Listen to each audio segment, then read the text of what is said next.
रस्सी जल गई लेकिन ऐंठन नहीं गई, ये कहावत इस वक्त पाकिस्तान पर सटीक बैठ रही है। दरअसल भारत ने आतंकी हमले का कड़ा जवाब देते हुए ऑपरेशन सिंदूर चलाया, जो अब भी जारी है, जिसके बाद पाकिस्तान ने जवाब देने की चेतावनी दी है।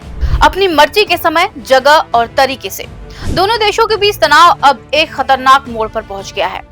वो अलग बात है कि पाकिस्तान भारत का कुछ नहीं कर सकता।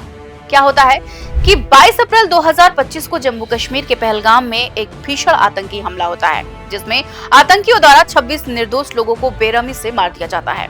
जिसके बाद भारत ने आरोप लगाया कि इस हमले के पीछे पाकिस्तान से जुड़े आतंकी संगठन थे, और इसमें कोई शक नहीं है कि इस हमले में पाकिस्तान से जुड़े आतंकी संगठन ही थे। जिसके बाद नए भारत का अवतार देखने को मिलता है और ऑपरेशन सिंदूर नाम से बड़ी कार्रवाई की जाती है, जिसमें 7 मई को भारत ने पाकिस्तान और पीओके में 9 आतंकी ठिकानों पर मिसाइल हमले कर दिया जाता है, जिसमें 100 से ज्यादा आतंकी मारे जाते हैं। इसके बाद पाकिस्तान की राष्ट्रीय सुरक्षा परिषद यानी कि NSC की आपात बैठक बुलाई गई, जिसकी अध्यक्षता खुद प्रधानमंत्री शहबाज शरीफ ने की, जिसमें स्थिति पर चर्चा करने के लिए कैबिनेट मंत्रियों, मुख्यमंत्रियों, सभी सेवाओं के प्रमुखों और वरिष्ठ अधिकारियों ने भाग लिया।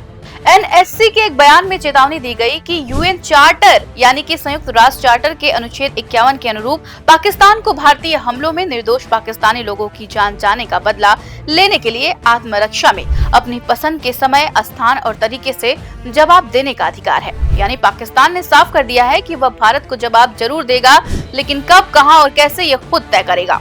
चलिए UN चार्टर का अनुच्छेद 51 यानी कि आर्टिकल 51 क्या होता है, इसको समझते हैं। यह एक नियम है जो किसी भी देश को आत्मरक्षा यानी कि सेल्फ डिफेंस का अधिकार देता है।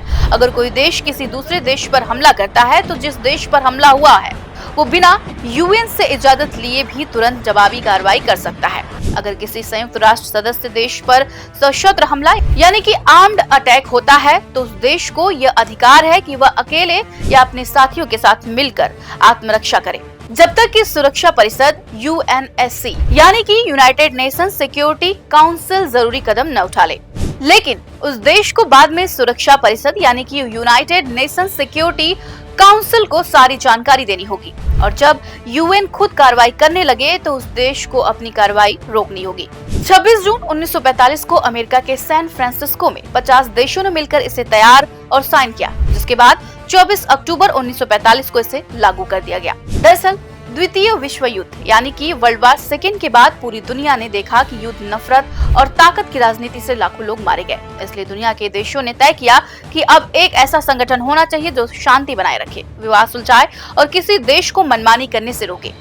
इसी सोच से संयुक्त राष्ट्र यानी कि UN बना और उसका संविधान बना UN चार्टर। बहरहाल पाकिस्तान की गीदड़ भभकियां कोई नई बात नहीं है। हर बार की तरह इस बार भी वो UN चार्टर की आड़ लेकर खुद को मासूम बताने की कोशिश कर रहा है। लेकिन भारत अब पुराना भारत नहीं है, ये नया भारत है जो वार करता है, और वो भी घर में घुसकर उसको भारत नहीं छोड़ता। ऑपरेशन सिंदूर सिर्फ एक जवाब नहीं था, बल्कि एक संदेश था। अब अगर भारत के मासूम नागरिकों को कोई छुएगा तो जवाबी कार्रवाई उसकी जमीन पर जाकर दिया जाएगा।